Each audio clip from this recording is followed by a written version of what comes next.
We are the Bridger Book Club, and this quarter we decided to read Killers of the Flower Moon. I'm Josiah. I'm Natalie. I'm Lassie. I'm Joel. I'm Jesus.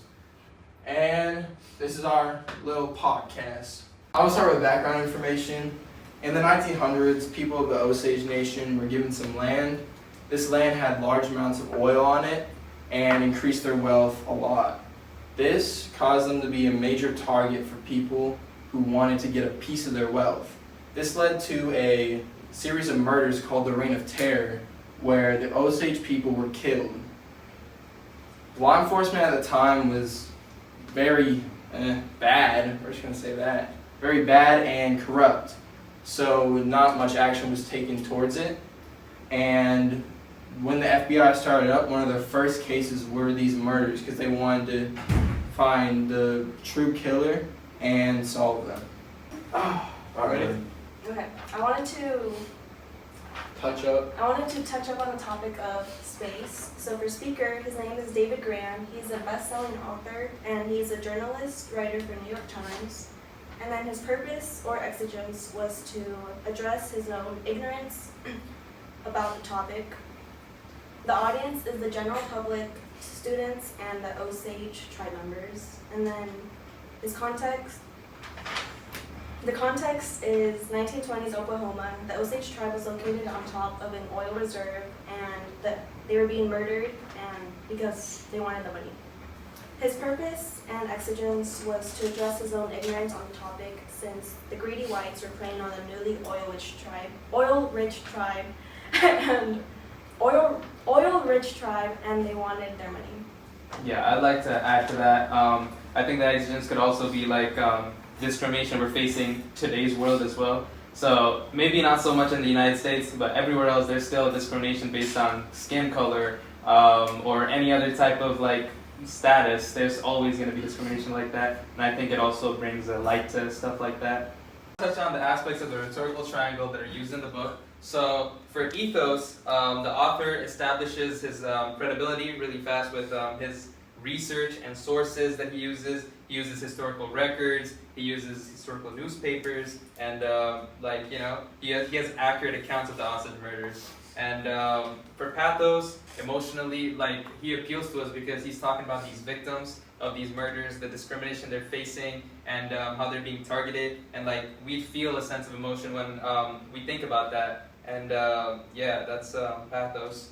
To connect back to your logos, the historical newspapers and the articles that were used, they can also tie into logos a little, because it's like the facts of the time and what appeals to like normal people in this time period. Yeah, that's a great point. I was actually going to touch up on that on logos too. He uses these articles as actual facts. So yeah, that's logos. Alright. My name is Jesus, and I wanted to comment on the rhetorical choices and style of the novel. And so some things that he does is that he illustrates like familiar buildings, railroads, and history that define the county.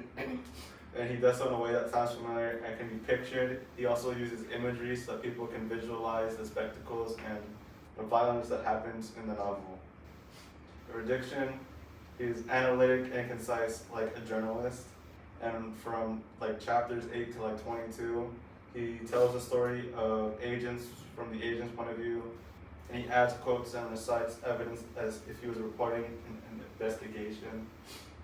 He also includes newspapers and like photos to help paint his pictures. Repetition, he adds elements of repetitions to emphasize the loss of the Osage County and the people, and he repeats the word God throughout chapter 22 to show what has been lost throughout the years. And furthermore, I feel like stylistically, he writes it as if it was like a novel, like a fiction novel, like a Western, because there's like a villain, there's like a hidden person, and he just paints the world in almost like a fictional like way. I'd like to add to the style part because the first like whole half of the book, he's just throwing in facts and like there's no like story he's building. Well, he's building the story, but just throwing in facts. He's like giving us events that's happening, and then later in the book, he actually like speaks in a way to make the story more interesting. But at the start, he was just throwing facts to what do you call it, build a story, and I think that's pretty cool. Yeah, it's like the book is like split into 3 books. Yeah. Does anyone else have a comment? I want to go back on how you stated that it was like a novel and it was more like a western. I really liked how he did that to like connect with his audience more and draw them in so they're more interested.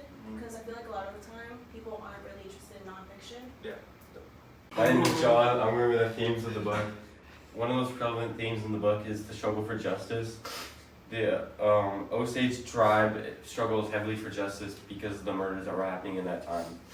It was a really big tragedy, and they were struggling to find any justice or any support whatsoever from the police department or anything.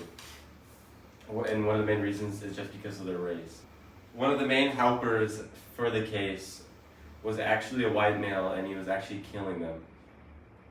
Also, another theme in the book is greed and the problem of American ideals.